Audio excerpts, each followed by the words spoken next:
Begini, apakah semua orang yang puasa bisa mendapatkan 4 kemuliaan tadi atau tidak? Ini poinnya. 4 itu kalau digabungkan jadi takwa namanya. Singkatnya, apakah semua orang puasa pasti bertakwa? Ya, tanya-tanyakan Al-Quran. Apa jawaban Allah di Al-Quran? Dijawab langsung di ayat Siyam. Al-Baqarah ayat 183. Ya ayyuhalladzina amanu kutiba alaikumus kama kutiba alal ladzina min la'allakum. Nah, kalimat tattaqun itu diawali dengan kata la'allakum. La'alla itu namanya harfu taraji. Saya ulang ya, di ilmu nahwu la'alla disebut harfu taraji. Al-Imam As-Suyuti berkomentar begini, setiap ada satu harapan, keinginan besar yang ingin dicapai tapi diawali dengan kata la'alla atau la'allakum, ini menunjukkan bahwa harapan itu, alhamdulillah, harapan itu tidak mungkin bisa dicapai kecuali dengan kesungguhan, keseriusan. Jadi ketika Allah menutup kalimat puasa, ayat puasa dengan kata la'allakum, seakan memberi kesan tidak semua orang puasa akan mendapatkan kenaikan takwa dan jaminan 4 kemuliaan tadi kecuali orang yang serius puasanya, orang yang sungguh-sungguh puasanya. Karena itulah, untuk menunjukkan kesungguhan itu, bagian terakhir kita, Nabi memberikan 3 amalan utama. Saya akan bacakan dengan cepat 3 amalan utama yang dikuatkan oleh beliau kepada para sahabat sebelum tiba Ramadan dan sampai sekarang menjadi kurikulum Ramadan Nabi. Jadi kalau ibu bapak ingin mengeluarkan kurikulum Ramadan Nabi, nanti bikin agenda saat Ramadan ya, supaya nggak pusing nanti kalau masuk hari pertama apa yang dikerjakan, hari kedua apa yang dikerjakan, subuh apa, siang apa, sore apa. Cuman nanti saya berikan 3 yang pokok ini. Ada 3. 1, meningkatkan sholat. Saya ulang ya, meningkatkan apa? Salat. Kalau meningkat secara singkatnya berarti bertambah dari yang sekedar fardu tambah dengan apa? Sunnah. Maka dari sekarang keluarkan semua jenis salat-salat sunnah. Keluarkan dari sekarang apa saja, siang dan malamnya. Yang rawatib ada berapa rawatib? Rawatib 12. Ya, rawatib itu yang melekat dengan salat fardu dan menentukan untuk memperbaiki salat fardu. Menambah, jadi kalau kurang khusyuk ditambah dengan sunnahnya disebut rawatib. Bisa sebelum, bisa setelah salat fardu. Ada 12 dari hadis Nabi sallallahu alaihi wasallam. Man shalla isnatai asyrata raka'atan, siapa yang salat 12 rakaat fi yaumin wa lailatin, yang mengiringi salat fardu siang dan malam, ya, bunyalahu bihinna baitun fil jannah, maka akan dibangunkan baginya satu rumah di surga kalau konsisten menunaikan 12 itu sampai meninggal dunia. Sahabat yang mendengar itu mengatakan kompak semuanya, sejak mendengar hadis itu kami usahakan istiqomah sampai meninggal tidak meninggalkannya. 12 itu 2 sebelum subuh, cepat. 4 sebelum zuhur, 2 setelah zuhur, 2 setelah maghrib, 2 setelah isya. 2 rakaat sebelum subuh, 4 rakaat sebelum zuhur. Kalau nggak bisa 4 rakaat karena terbatas waktunya, boleh 2 rakaat khusus untuk sebelum zuhur. Kalau nggak bisa 4, boleh berapa? 2. Dalilnya hadis Ibnu Umar radhiyallahu taala anhuma. Kata beliau, hafidtu asyra rakaatin, saya hafal 10 rakaat dari Nabi sallallahu alaihi wasallam salat sunnah. Maka menyebutkan sebelum zuhur 2 rakaat. Baik, jadi 12 ya, 2 sebelum subuh, 4 sebelum zuhur, 2 setelah zuhur, 2 setelah maghrib, 2 setelah isya. Ini yang disebut dengan rawatib. Jamak dari kata ratib.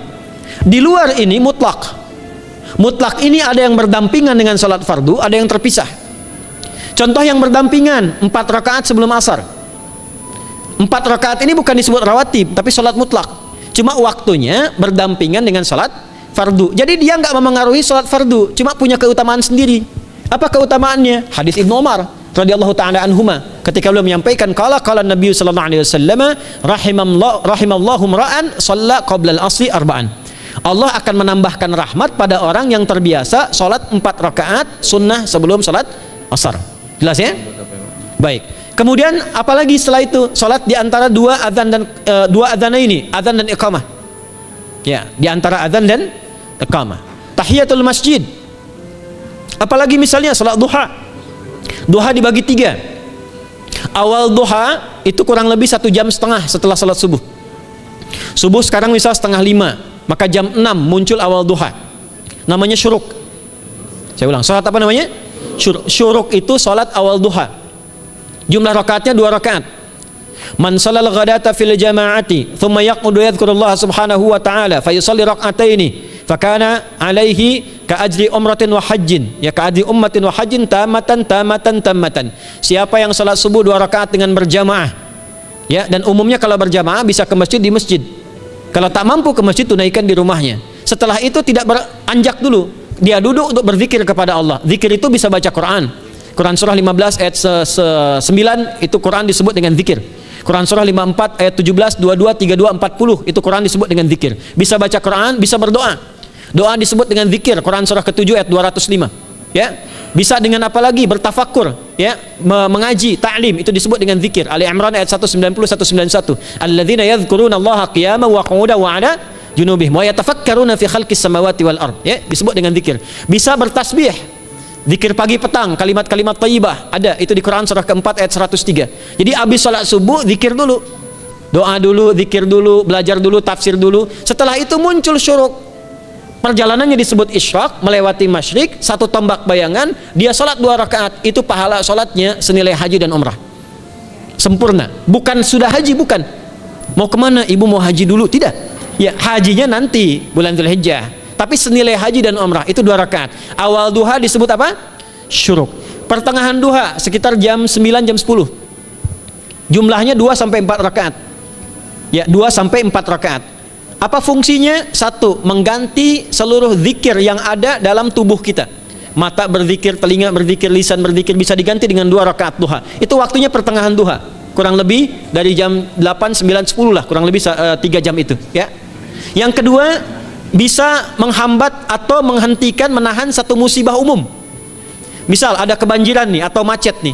Orang-orang kena macet. Bapak yang biasa sholat duha pertengahan itu tiba-tiba ditolong oleh Allah, dibebaskan. Tiba-tiba ada orang datang, Pak lewat sini di sana macet, atau dibimbing ada kontraflow. Itu manfaatnya duha tuh. Yang pertengahan. Yang terakhir adalah akhir duha, sekitar jam 10 sampai jam 11 menjelang ke zuhur. Ya, akhir duha itu jumlahnya dari 2 bisa 4 sampai 8 rakaat. Di antara manfaatnya bisa mempermudah datangnya rezeki dengan izin Allah Subhanahu wa taala ketika ikhtiar. Itu duha. Nanti ke malamnya silahkan tahajud, tingkatkan tarawihnya sampai ditutup dengan witir. Itu salat.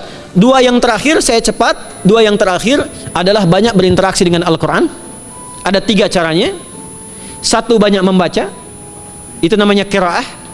Silahkan Bapak Ibu siapkan dari sekarang. Targetnya khatam misalnya 1 kali berapa juz?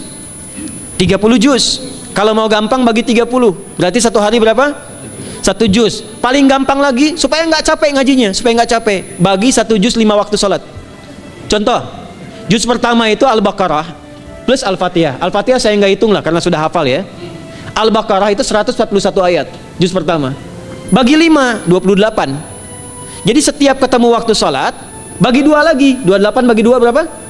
14. Sebelum sholat baca 14 ayat, setelah sholat baca 14 ayat. Itu 14 ayat tuh paling-paling nggak nyampe 5 menit Bu, Pak. Kalau investasi 10 menit setiap waktu sholat, bagi 2 kita baca 14 ayat, itu insya Allah selesai Ramadan khatam Quran. Itu udah rumus. Ya, tidak cukup dengan amin, siapkan dari sekarang. Siapkan. Ya. Kemudian mengkaji, kajian, tilawah. Itu tilawah itu di hadis Muslim pahalanya banyak. Ya, majtama'a qaumun fi baitin min buyutillahi. Ya, kita ngajinya Quran hadis ya, biar ya, apa lebih kuat dalilnya. Majtama'a qaumun fi baitin min buyutillahi yatsluna kitaballahi wa yatadarasuna fima bainahum. Ya, siapa yang bisa tilawah Quran, ngaji, tafsir, keluarkan misalnya untuk Ramadan 10 hari saya pengen tahu Al-Fatihah. Itu ketika dilakukan punya 4 keutamaan. 1, ghasyiyatuhum rahmah. Selama ngaji rahmat Allah dibentangkan. Kalau pengen doa cepat dikabulkan, kalau istighfar diampuni. Yang kedua, awas, ini nazalat alaihimus sakinah, diberikan ketenangan dalam jiwa. Bapak Ibu pengen di rumah tangga nyari sakinah, isi dengan Quran di rumah. Amalan terakhir infak. Ya, hadisnya dari Ibnu Abbas, an Ibnu Abbas radhiyallahu taala anhuma, qala, ya, beliau mengatakan kana Nabi sallallahu alaihi wasallam ajwadan nas wa ajwadu ma yakunu fi Ramadan. Adalah Nabi sallallahu alaihi wasallam itu orang yang sangat luar biasa dermawan dan lembut. Dan bertambah dermawan lagi ketika tiba Ramadan. Apa yang dilakukan Nabi? Mensupport sahabat, siapapun yang punya anggaran untuk infak, disiapkan sebelum Ramadan. Jangan berpikir banyak Bu, yang penting ada anggaran. 30.000 nggak ada masalah. Setiap hari 1.000, tidak harus uang, makanan. Pernah dengar hadis ini nggak?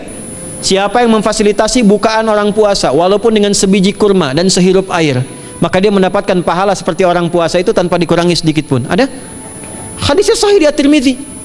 Tapi bukan berarti nyari kurma ke Tanah Abang setiap hari satu terus minumnya satu sedotan aja ganti-ganti.